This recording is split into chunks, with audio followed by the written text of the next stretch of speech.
தந்தை, மகன், தூய் ஆவியாரின் பெயராலே ஆமென். பிரியமான இறை உறவுகளை, துவண்டு இருக்கிற பொழுது அவர் வருவார். ஆண்டவருடைய பிள்ளைகள் நம் விழுந்திருக்கிற பொழுது தூக்கி விடுகிற கரமாக ஆண்டவர் வருவார். நீங்கள் சோர்ந்து போயிருக்கிறீர்களா? செபிக்கிற பிள்ளைகள், ஆண்டவர் நம்மை உற்சாகப்படுத்த, நமக்கு தெம்பூட்ட கடவுள் வருவார். அதான் இன்றைக்கு நற்செய்தியில் லூக்கா நற்செய்தி 7வது அதிகாரம் 1-17 வரை உள்ள இறை வார்த்தையில கைம்பெண் அவருடைய ஒரே மகன் இறந்து பாடையாய் வருகிறார். ஆண்டவர் அந்த பாடையை நிறுத்தி இறந்தவருக்கு உயிர் தருகிறார். இதுதான் ஒரு கதை மூலமா சொல்றோம் பாருங்க. இது உண்மையாக நடந்த ஒரு விந்தையான நிகழ்வு. இது ஹங்கேரியில பல ஆண்டுகளுக்கு முன்பாக ஒரு பணக்கார பெண் அவர் சொல்லிக் கொண்டாலாம். என்ன சொல்லிக் கொண்டார் என்றால், நான் இறந்து விட்டால் என் கை மோதிரத்தை யாரும் எடுக்கக்கூடாது, அந்த மோதிரங்களோடு என்னை புதைக்க வேண்டும். அன்றைக்கே அவரை புதைக்கிறார்கள். இந்த விஷயத்தை அறிந்து கொண்ட ஒரு திருடர் என்ன பண்றாருன்னா, இரவு நேரத்தில் போயிட்டு அந்த கல்லறையை திறந்து அந்த மோதிரங்களை கழட்டுறார். கடைசி மோதிரத்தை கழட்டும் பொழுது இறந்தவர் எழுந்து உட்கார்ந்துட்டாராம்.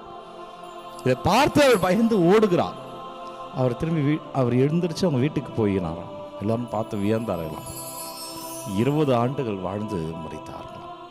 அன்பர்களே, ஏன் இதை சொல்றேன்னா, இது நடந்த ஒரு நிகழ்வு. இது பல ஆண்டுகளுக்கு முன்பாக ஹங்கேரியில. நம்ம வாழ்க்கையில ஆண்டவர் ஆம் என்று சொல்லவில்லை என்றால் சில விஷயங்கள் நடக்காது. அவர் சொல்லாமல் நம் வாழ்க்கை மாறாது.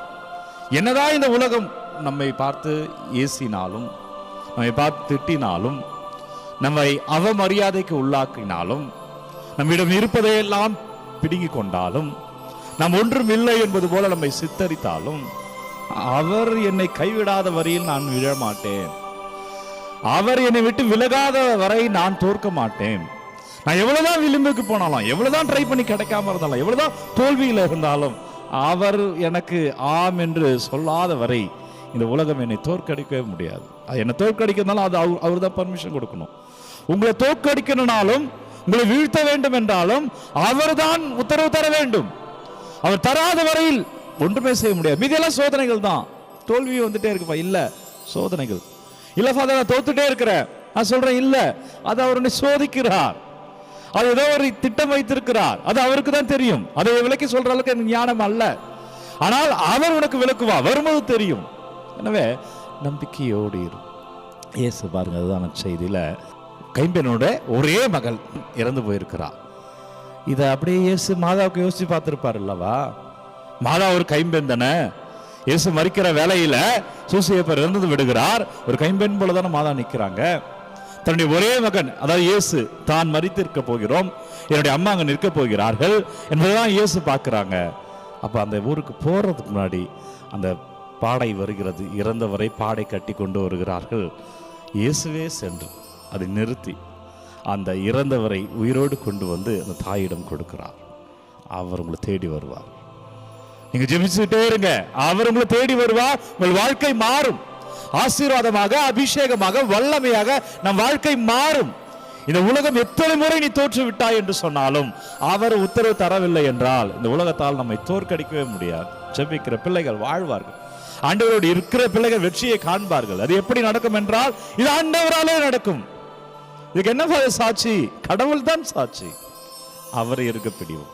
நன்றி அப்பா. வல்லவரே நன்றி, நல்லவரே நன்றி, ஆவியானவரே நன்றி, இயேசுவே நன்றி. ஜெபிக்கிற ஒவ்வொரு பிள்ளைகளுக்காக ஒப்பு கொடுக்கிற, இதெல்லாம் தோற்றுமோ என்று பயத்தோடு இருக்கிறார்களோ, எதுவெல்லாமே எங்களை விட்டு போய்விடுமோ என்று வருத்தங்களோடு இருக்கிறார்களோ, இந்த உலகத்தில் உள்ள எதிர்மறை சிந்தனைகளால் பிள்ளைகள் தன்னம்பிக்கை இழந்து கொண்டிருக்கிற பிள்ளைகள் ஒவ்வொரு பாதத்தில் வைக்கிறேன். அப்ப பிள்ளைகளெல்லாம் திடம்படுத்துங்க. ஆண்டவரே, எங்களை ஆசீர்வதிங்க ராஜா. அப்பா, வல்லமையில தொடுங்க ஆண்டவரே. அப்பா, கிருபையில வழிநடத்துங்க ராஜா. ஜெபிக்கிற ஒவ்வொரு பிள்ளைகளும் வாழ்வார்களாக. ஆண்டவர் அபிஷேகமாக இருப்பார்களாக. எந்த இடர்களோ, எந்த இன்னல்களோ, எந்த தீவினைகளோ, எந்த பொல்லாப்போ என் பிள்ளைகள் நெருங்காத வண்ணமா, எங்களை நெருங்காத வண்ணமா எங்களை ஆசீர்வதிங்க அப்பா. வழி நடத்துங்க. இயேசு கிறிஸ்துவின் திருப்பெயரால் பிள்ளைகளை நீங்க வெற்றியை காண்பீர்கள், அபிஷேகமா இருப்பீர்கள். நீங்க கமெண்ட்ல அனுப்புற ஒவ்வொரு விண்ணப்பங்களையும் ஒப்பு கொடுக்கிறேன். பிள்ளைகள் என்னவெல்லாம் விண்ணப்பங்கள் வைக்கிறார், ஒவ்வொன்றையும் அப்பா உங்கள் பாதத்தில் வைக்கிறேன். நீங்க விடுதலை தாங்க. ஒவ்வொரு விண்ணப்பங்களையும் நீங்க தொடுங்க. குறிப்பாக பிள்ளைகள் உடல் சுகம் இல்லாதவர்கள் ஏராளமானவர் ஜெபிக்கிறார்கள். பல்வேறு தேவைகளுக்காக ஜெபித்துக் கொண்டு இருக்கிறார்கள். ஒவ்வொரு விண்ணப்பங்களும் அன்பர்களே ஆண்டவர் ஆசீர்வாதமா மாற்றுகிறார். நற்கருணை ஆண்டவர் விடுதலை தருகிறார்.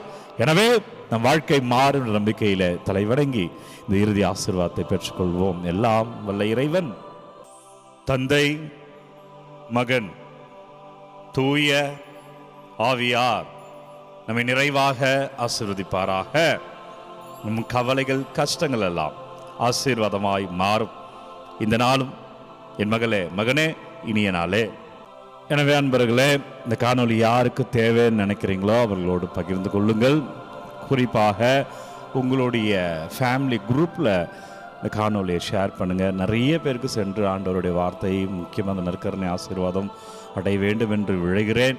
என்னை முடிந்த அளவுக்கு பிறரோடு பகிர்ந்து கொள்ளுங்கள். உங்கள் விண்ணப்பங்கள் எல்லாம் நீங்கள் கமெண்ட்டில் அனுப்புங்க. தொடர்ந்து என் ஜெபத்தில், ஆராதனையில், திருப்பலியில் உங்களுக்காக ஒவ்வொரு விண்ணப்பங்களுக்காக நான் ஜெபிக்கிறேன். God bless you. Take care.